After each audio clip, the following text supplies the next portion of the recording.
நமது கிராமத்து பெரியவர்களும் நமது இளைய மன்றத்தை சேர்ந்த அன்பு சகோதரர்களும் அருமையான வரவேற்பு கொடுத்திருக்கிறாங்க.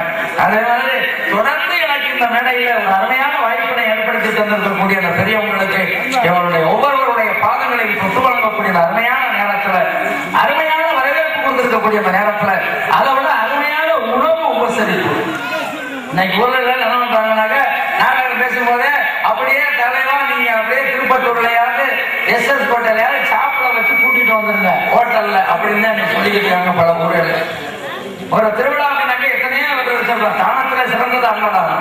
அப்படிப்பட்ட எவ்வளவோ செலவு பண்றாங்களோ ஒரு 10 பேருக்கு மேலே ஹோட்டல்ல சாப்பிடுறாங்க அப்படின்னு சொல்லக்கூடிய ஊழலாம் இருக்கக்கூடிய நேரத்துல நம்ம வந்து தலைவர்களுக்குள்ள வந்து மட்டன் சிக்கன் முட்டை மீன் அப்படின்னு அப்படியே பதார்த்தங்கள் எந்த வேணாலும் சாப்பிடணும் அப்படின்னு அள்ளி கொடுத்தாங்க வரல. அதனால நம்ம தாய்மார்கள் நம்ம சகோதரிகள் அருமையான உணவு உபசரிப்பு அப்படிப்பட்ட அந்த நேரத்துல அருமையான வரவேற்பு கொண்டிருக்கிற அந்த நேரத்துல நான் தேடி வந்தமான் எப்படிப்பட்டமான் எவ்வளவு சிறப்புக்குரியமான் இந்த இடம் எவ்வளவு சிறப்புக்குரிய இடம் அப்படின்னு பார்க்கக்கூடிய அந்த வேலையில தமிழும் முன்மொழியும் கோவை திருவாசகமும் திருமூலர் சொல்லும் ஒரு வாசகம் என்று உணரக்கூடிய அந்த அருமையான நேரத்துல உலகலாம் உணர்ந்தோதற்கு அறியவன் இளவிலாவிய நீர்மொழி வேணியல் அழகில் சோதியில் அம்பல தாழ்வால் வளர்ச்சியிலப்படி வாழ்த்தி வணங்கக்கூடிய அந்த அருமையான நேரத்துல நான் தேடி வந்திருக்கக்கூடிய எனக்கு சொந்தமாக போற மான்குட்டி இந்த வனத்துக்கு உள்ளே இருக்கு. உங்களுடைய ஒப்புதலை பெற்று என்னுடைய மனம் பிடிக்கணும்னு ஆசைப்படுறேன். காரணம் கற்க கசடர கற்பவை கற்றவை நிற்க அதற்கு தக கற்க வேண்டிய நூல்களை பிழையில்லாமல் கற்று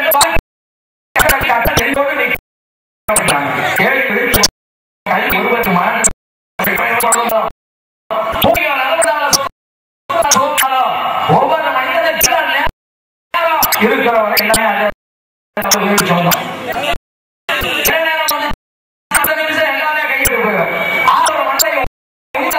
தன்னை விட்டு பிரியாத ஒரு செல்வமாக கல்வி செல்வம் வந்தது.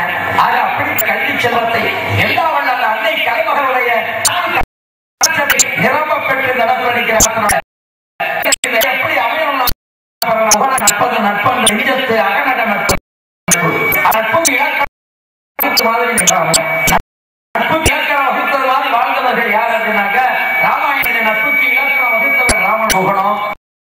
அது ராமாயணத்துல பகிர்ந்த நட்பை வளர்ந்தவர்கள் ராமபுராணம் ஆஞ்சநேய பெருமானும் மகாபாரதத்தில் நட்புக்கு இலக்கணம் வகுத்தவர்கள் துரியோதனனும் கர்ணனும்.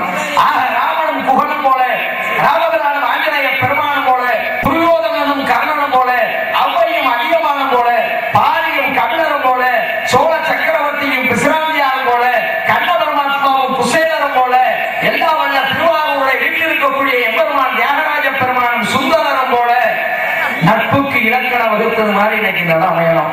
உங்களுடைய சம்மதம் கிடைக்கணும். நான் தேடி வந்திருக்கக்கூடிய எனக்கு சொந்தமாக போற மான்குட்டியை நான் கொண்டு போகணும்.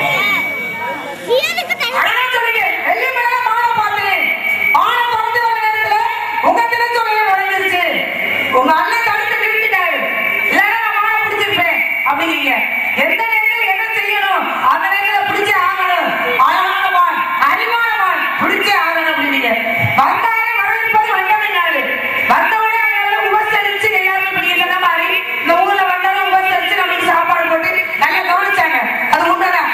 அது மாதிரி நீங்க இனத்தவர் இனத்தவறு செஞ்சிடக்கூடாது. நாட்டுப்பற்று தேசப்பற்று இனப்பற்று சொல்லி ஒண்ணு வேணும். உப்பற்று வேணும். அதை சாதி வந்தாலும் சன்னியாசிக்கு உண்டுனாங்க. நாம் இறந்தவராயிடுச்சு அப்படின்னு அதனால உங்களுக்கு வரவேற்பு வச்சு உபசரிச்சு உண்மை பேசிக்கிட்டு இருக்கேன். அப்பவே போட்டு இங்க வச்சு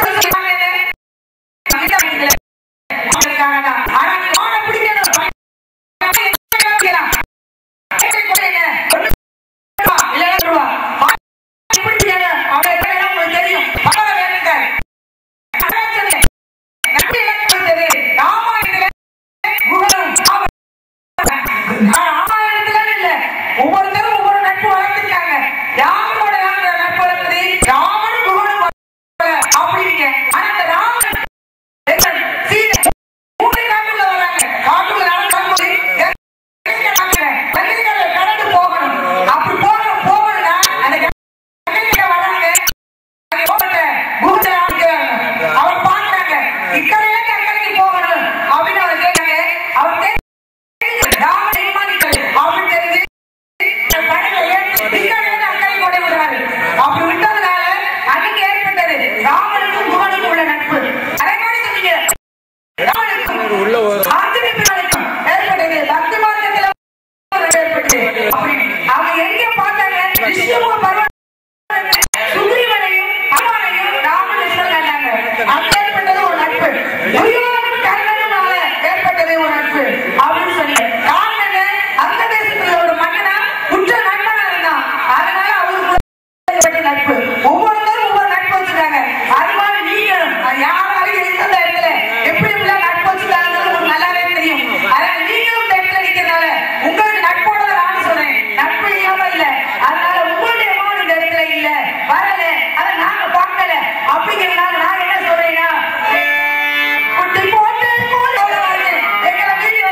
பாத்துருக்கீங்க. கண்ணுக்கு இமை காவல், இமைக்கு தெரியாம கண்ணுல தூசி விழுகிறது உண்டு. ஆமா. அவர் நேரத்தில் ஆஞ்சநேய பெருமான் வாழால் கோட்டை அமைத்து ராமபிரானையும் லட்சுமண பெருமானையும் காத்தார். அவர் ரெண்டு பேருக்குமே ஆஞ்சநேயனுடைய காவலை மீறி பாதாள லோகத்தை ஆளக்கூடிய மயில்ராவணன் வந்து ராமனை லட்சுமணனை நீதிவிட்டார். அவர் ஆஞ்சநேய பெருமான் காத்த காவலே கோட்டை விட்டுட்டார். அதே மாதிரி திரிசடை என்ற பெண்ணு சீதா பிராட்டியை காத்தார். ஆனா யாருக்கு காவலா நினைத்து வந்தது? ராவணன் தானே காவலாக்கு நினைச்சிருந்தேன். அப்ப அவனுக்கு தானே விசுவாசமா இருந்திருக்கணும். அந்த இடத்துல ஆஞ்சநேய மூர்த்திக்கு சீதா பிராட்டிக்கு ஆதரவாக அன்னைக்கு செயல்பட்டான். அவன் அன்னைக்கு இலங்கையை காக்கக்கூடிய இளங்கனி என்று சொல்லக்கூடிய இலங்கையை காத்தா அவருடைய காவலத்துக்கு ஆஞ்சநேய பெருமான் போய் எல்லாத்தையும் பார்த்துட்டு வந்தார். ஒவ்வொருத்தரும் ஒரு விஸ்வாமித்திர மகரிஷியுடைய யாகத்தை ராமபிரானும் லட்சுமண பெருமானும் காத்தாங்க.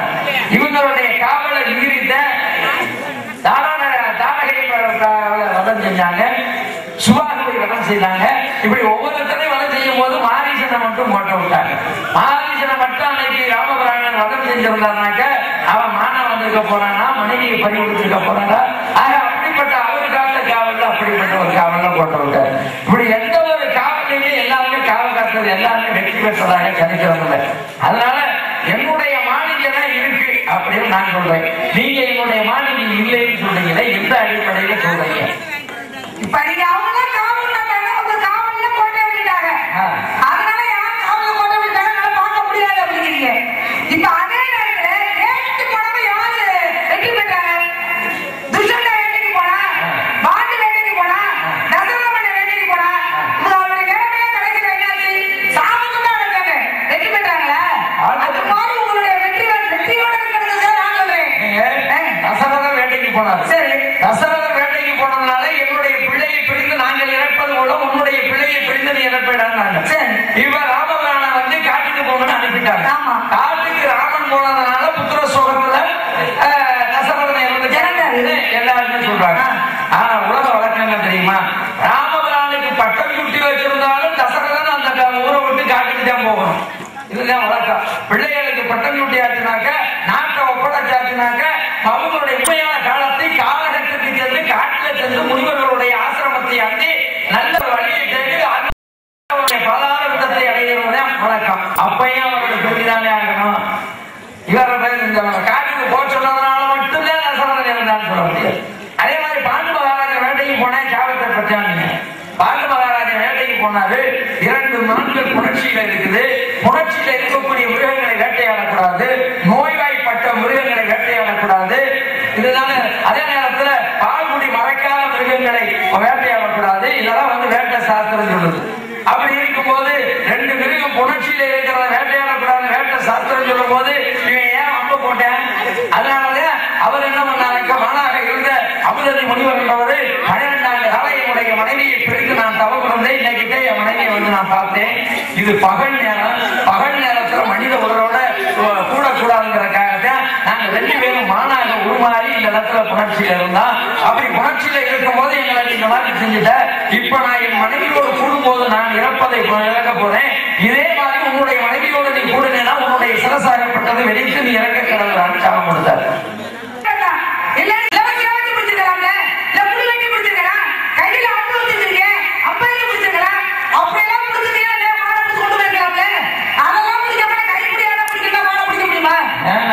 சிலை வச்சு பிடிக்கலாம், வலை வச்சு பிடிக்கலாம், குழி வெட்டி பிடிக்கலாம். இதெல்லாம் ஏன் நான் செய்யறது?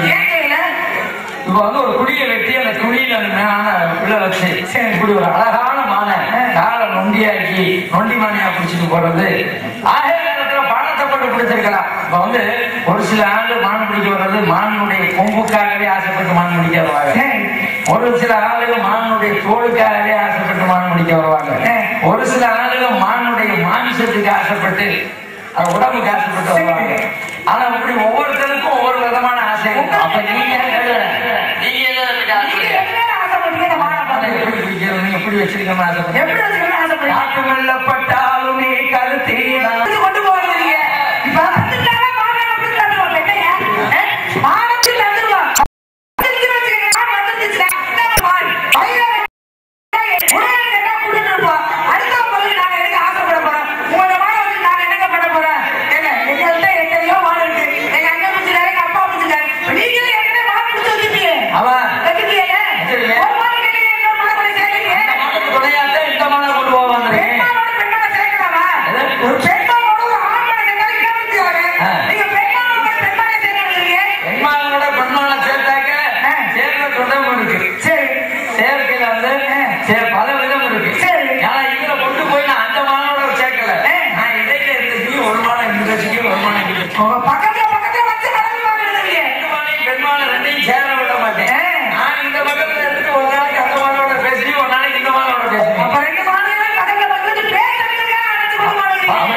அந்த தேன் கூட்டுல இருந்து சொட்டு சொட்டு தேன் ஒண்ணு வடிச்சுக்கிட்டே இருக்கு கொஞ்சம் கொஞ்சமா.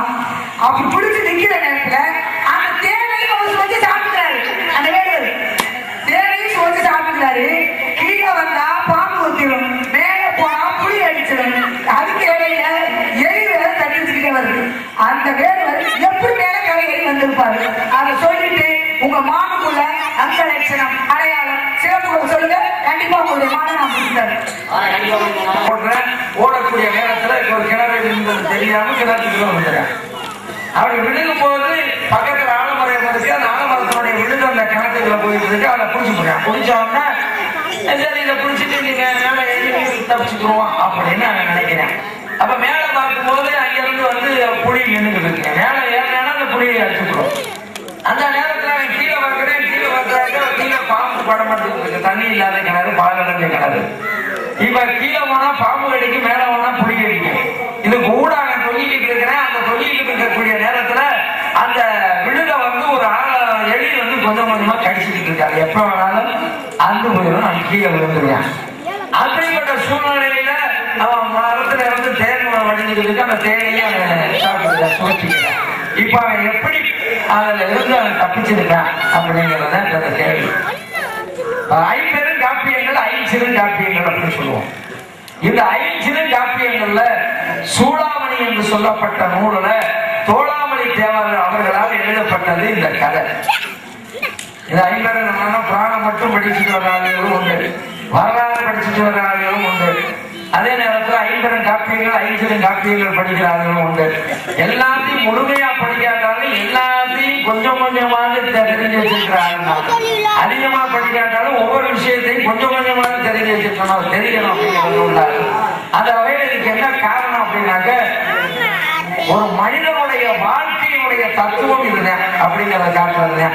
எவ்வளவு சிரமமான ஒரு வாழ்க்கையிலே அந்த போல நம்மளுடைய கஷ்டமான காலத்திலையும் ஒரு வந்து மனிதன் வந்து இன்பமும் துன்பமும் நிறைந்து வரக்கூடிய இந்த துன்பமான வாழ்க்கை, அதுதான் வாழ்க்கையினுடைய தத்துவத்தை காட்டுவதற்காக அவர் இந்த இதை சொல்லியிருந்தார். அப்படி சொல்லக்கூடிய நேரத்துல வானுக்குள்ளான அங்க அடையாளம்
இந்த நாட்டு மக்கள் எல்லோருமே வள்ளி தெய்வானை என்று அழைக்க வேண்டும். தாங்கள் எனக்கு முதலிடத்தை கொடுக்க வேண்டும். மையவர்கள் அனைவரும் வள்ளி தெய்வயானை சமேத சுப்பிரமணியர் என்றே அழைப்பார்கள். அந்த வரத்தை இப்போதே உமக்கு நாம் அறியணும்.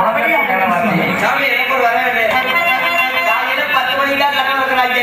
6 மணிக்கு தான் தொடர்ந்துருக்க. அப்பா உமான் திறப்புலான பெருசா இருக்கு.